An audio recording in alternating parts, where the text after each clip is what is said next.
What's up, YouTube? We back at y'all with another reaction video. This John, they said Durk got hit with some new charges.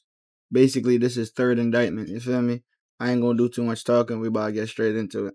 Worse for Lil Durk after he was just hit with his third superseding indictment.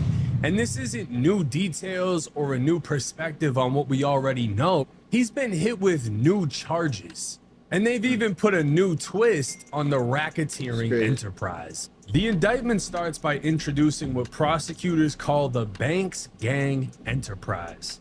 Federal prosecutors allege that Durk Banks, known professionally as Lil Durk, along with several co-defendants and associates, were members of a criminal organization involved in murders, attempted murders, robberies, and drug trafficking. The government is essentially laying the foundation. Basically, they trying to roof him. They trying to hit him with every charge in the book. What charge they didn't hit him with? That's the real question. Crazy. For what resembles a racketeering case. They are arguing this wasn't a collection of unrelated crimes, but an organized group operating together. So they've already identified OTF, but now it's like they're trying to make Durk's team of special forces seem like an elite group aside from OTF. The next section focuses on OTF or only the family. Prosecutors acknowledge that OTF was formed around 2010 as a music organization that produced and promoted hip-hop artists from Chicago. However, they claim that a subset of people connected to OTF formed what they call the Banks Gang Enterprise. According to the indictment, this group allegedly committed violent acts at Durk's direction, and in return, members were rewarded with money, jewelry, music opportunities, and elevated status within the organization. This is important because prosecutors are trying to establish motive. They are arguing that alleged violence wasn't random, it allegedly came with rewards. And who are they alleging was in charge? Who are they saying was the Larry Hoover, the John Gotti? Who are they saying was the top guy? The indictment identifies Lil Durk as the alleged leader of the enterprise. Prosecutors claim other named defendants and co-conspirators were members, associates, or affiliates. The government alleges Durk recruited individuals connected to the Black Disciples street gang and brought together people from various Chicago neighborhoods under this enterprise. Again, prosecutors are attempting to show organization, structure, and leadership. And they wouldn't just be laying out the foundation of a full-on RICO and a mafia-like group, they would also give the purpose that the group served. According to the indictment, members allegedly used violence to protect Durk, protect the enterprise, maintain influence, retaliate against rivals, and control territory. The government specifically points to rival groups, including alleged Gangsta Disciple members, as targets. The indictment repeatedly claims that violence was used as a tool to make... I ain't gonna keep pausing it, but my question is, how they know all that? Somebody talking. Maintain power and influence. And it would seem one of the biggest hits that OTF or the Banks Gang Enterprise took was the death of Vaughn. One of the biggest themes throughout this indictment is the November 2020 killing of King Vaughn, who prosecutors describe as a close friend and associate of Durk. The government claims that after Vaughn was killed, members of the enterprise began planning revenge against people they believed were responsible. One individual identified as Taekwon Bowman, aka Quando Rondo, became a central figure throughout the indictment and seemed to be #1 on the hit list. Prosecutors claim multiple murder plots were launched against Quando after Vaughn's death. The indictment says Durk and other alleged leaders recruited people willing to commit violence for the organization. Federal prosecutors claim individuals were brought into operations specifically to carry out attacks against rivals. This section is important because prosecutors are trying to show an organized chain of command rather than spontaneous acts. So not only was it just within the Black Disciples, the feds are alleging that this well-structured organized group reach out to whatever hitman they could find in order to execute the killings they were willing to reward. And they even used sliders or hot cars to get this done. One of the more detailed Talking sections about involves sliders. stolen vehicles. Prosecutors claim Durk funded the purchase of stolen cars known as sliders or hawk cars. According to the government, these vehicles were used during shootings because they were harder to trace. The indictment also explains terminology prosecutors claim members used. Ops, meaning rivals or enemies, sliding, meaning carrying out attacks, drills, meaning shootings or violent missions. Federal prosecutors are attempting to connect alleged coded language to criminal conduct. And the indictment would go even further as the feds start to detail the funding of the organization.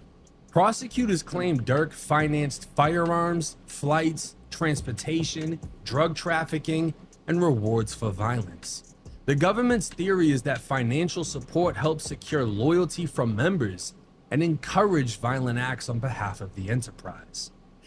In 2019, there was an Atlanta shooting, the first specific act of violence listed as a February 2019 incident in Atlanta. Prosecutors claim a dispute over a stolen vehicle led to a confrontation. According to the indictment, an attempted robbery escalated into a shooting that left the victim wounded. The government alleges Durk was present and participated. That allegation will likely become a major point of dispute moving forward. And it's shocking to see this because, of course, they're speaking on the shooting that Durk and King Von allegedly committed but beat in court. And it was even said at one point in court that Durk could be seen on video firing the weapon. They say around 5 in the morning on February 5th, Lil Durk, whose real name is Durk Derek crazy. Banks, and his co-defendant Devontae Bennett were seen on camera involved in shooting Alexander Witherspoon, a person police say they knew. They were hanging out. They went to a studio to make music. The rapper and Bennett listened to the evidence against them in court. Police told the judge later that night the victim, Banks, Bennett, and others went to a nightclub, a gas station, and ended up in the parking lot of the Varsity. That's when Witherspoon said he was robbed and shot. He said his chain was snatched off his neck, and he had $30,000 stolen from him, and they stole the vehicle he was driving. Police say Banks was seen on tape shooting a gun. You see Mr. Banks' arm out the window firing several shots at the victim, towards the victim. Banks' attorney says this is a celebrity witch hunt. When he beat the case, then it came out that they allegedly would have continued to pursue a conviction against Vaughn, but Vaughn died before they could.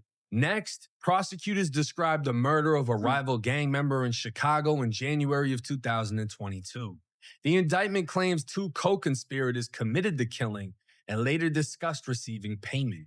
One of the most notable allegations here involves text messages where prosecutors claim individuals discussed waiting to receive money from Durk. The indictment also references the February 2022. Like, how they got all this information, bro? Like, they got every detail of text and all that. Like, I get that they could get certain information, but how would they know where to look? Like, who phone to look into? But I guess everybody had. I don't know. This is crazy. Music video shoot where prosecutors say Durk appeared with approximately $1 million in cash. The government suggests this event is connected to alleged rewards paid to participants. And of course, the music video that they're talking about was the same setting that Durk sat down with Gillian Wallow on $1 million worth of game. Literally, that $1 million was used in a music video, and allegedly the leader of the gang in which the 2 guys went and killed another guy was in that music video. Durk allegedly had the leader of the shooters in the video with him. And the feds are trying to piece all of this together as more examples of Durk paying for blood. Now, the indictment would go back to Quando Rondo, but this wasn't in LA. This time, this was in Georgia. Prosecutors claim members of the enterprise attempted to kill Quando in Georgia in May of 2021 as revenge for Vaughn's death. According to the government and the fact that Quando was still alive, obviously they were unsuccessful. Now, the Los Angeles shooting is the centerpiece of this indictment. Shots fired, a fight taken to the streets, and this chaotic scene, the ending of a shooting that started in Los Angeles, California. Sheriff's deputies pulling out a man who had been shot in an SUV. Savannah rapper Quando Rondo, a passenger in that car, frantic at the sight. It all started at this mobile gas station at 5:30 Friday evening. LAPD says witnesses heard That's multiple John. gunshots, then watched a couple cars zoom off. 3 people in one car shot at this black Cadillac Escalade. It's unclear if those inside shot back. Can I get some space, please? It ended at Santa Monica Boulevard. Deputies found it peppered with bullet holes and a shattered window. Prosecutors allege that in August of 2022, multiple defendants traveled to California to locate and kill Quando. The government claims flights were purchased using OTF-related funds, vehicles were obtained for surveillance, ski masks were purchased, firearms distributed, and Quando was tracked around LA. According to prosecutors, the alleged operation ultimately culminated at a Beverly Boulevard gas station, and this would lead to the death of Lil Pab. Federal prosecutors claim that when shooters opened fire at Quando's vehicle, Lil Pab was struck and killed. This death forms the basis for the most serious charges in this case. The government argues that although Quando was the intended target, Pab became the victim of the attack. The indictment repeatedly references music videos, social media posts, lyrics, and text messages. Prosecutors claim members celebrated violence, mocked rivals, and promoted their reputations through music and online content. Expect this area to become one of the biggest legal battlegrounds because defense attorneys will likely challenge how prosecutors are using artistic expression as evidence. And that's for sure going to be one of the most controversial aspects of this case because this isn't like they're beating around the bush. They're descriptively talking about murders and dead people and flat out dissing them in drill songs. But because it's on a beat and it's not a conversation over a phone or a conversation over a podcast, it's considered artistic expression and it's supposed to be protected, which to be honest, sounds crazy because everybody knows what the fuck it actually is. Now, one of the most damaging allegations in the indictment is the claim that Durk placed bounties on individuals. The government alleges people who carried out hits would receive cash, jewelry, music opportunities, appearances in videos, and increased status within OTF. Prosecutors are using this allegation to support the murder for hire components of the case. But text messages would also be included. Among them, I can't let this slide. Vaughn dying turned me into a different animal. Don't book no flights under no names involved with me. Later messages discussing potential informants and concerns about cooperation with law enforcement. The government presents these messages as evidence of planning, coordination, and concealment. The defense will almost certainly challenge the meaning, context, and interpretation of those communications. Now, count 1 of the indictment is murder in aid of racketeering. Count 1 alleges that the killing of Pab was committed to maintain or increase status within the alleged enterprise. This is one of the most serious federal racketeering charges in the indictment. Facts. Count 2 is a stalking conspiracy. Count 2 alleges a conspiracy to track, surveil, intimidate, and ultimately kill Quando. This count includes the detailed timeline prosecutors provide regarding flights, vehicles, communications, and surveillance activities.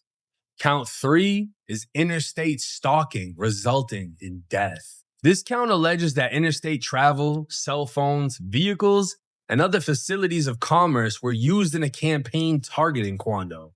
Because Pab died, prosecutors are seeking enhanced penalties. Counts 4 and 5 are simply murder for hire. These counts accuse defendants of using interstate commerce to facilitate a murder for hire scheme. Prosecutors argue that financial rewards and future economic benefits were promised in They're doing types of murder I ain't even heard of. Like, that's crazy. exchange for carrying out the hits. And count 6 is a firearms charge. The final major charge alleges defendants used firearms during a crime of violence. The indictment specifically alleges one weapon functioned as a machine gun through the use of a switch. Federal firearm charges often carry significant mandatory penalties if proven. And the final section of this indictment deals with forfeiture. If convictions occur, prosecutors say they will seek money connected to the alleged crimes, property connected to the alleged crimes, the firearms and ammunitions involved in the alleged offenses, and the substitute of assets if original assets cannot be located. Meaning whatever money was used to commit these crimes and fund these crimes, the feds want it. And if they can't get it from what they've recovered, they're gonna send Durk the bill. The biggest development in this third superseding indictment is that prosecutors are laying out a much broader theory than a single shooting. The government is alleging that an organized enterprise existed, that violence was rewarded, and that the murder of Pab was the result of a coordinated plot targeting Quando. Whether prosecutors can prove these allegations remain to be seen, but this filing gives the clearest picture yet of the government's case against Lil Durk and his co-defendants. Durk's lawyer Drew Findling would respond to news of the superseding indictment with a post shared to Durk's Instagram reading, "This indictment is lipstick on a pig. For nearly 2 years now, federal prosecutors have desperately..." Hey, yo, lawyers be making it sound so good. They make it sound great. They make it sound like there's no way on earth you could ever get no time. But time will tell. Tried to fend off challenges to a very weak case. Now, just 2 months before trial, a trial that Durk Banks has demanded at every turn, they pull this pathetic pivot, recycling old accusations into a scrambling prosecutor's backup plan. Alleged racketeering and as many unrelated false claims as possible. This is not a sign of strength.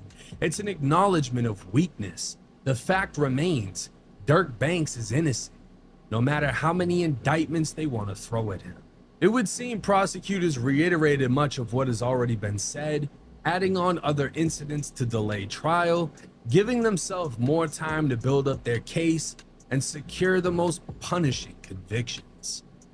And to be honest, it's a dirty game, and the feds are known to play these dirty games. I mean, not even just the feds. Look at what's happening with YNW Melly. He's been locked up for what, over 7 years? And you have to understand, when you pay an attorney, it doesn't just end.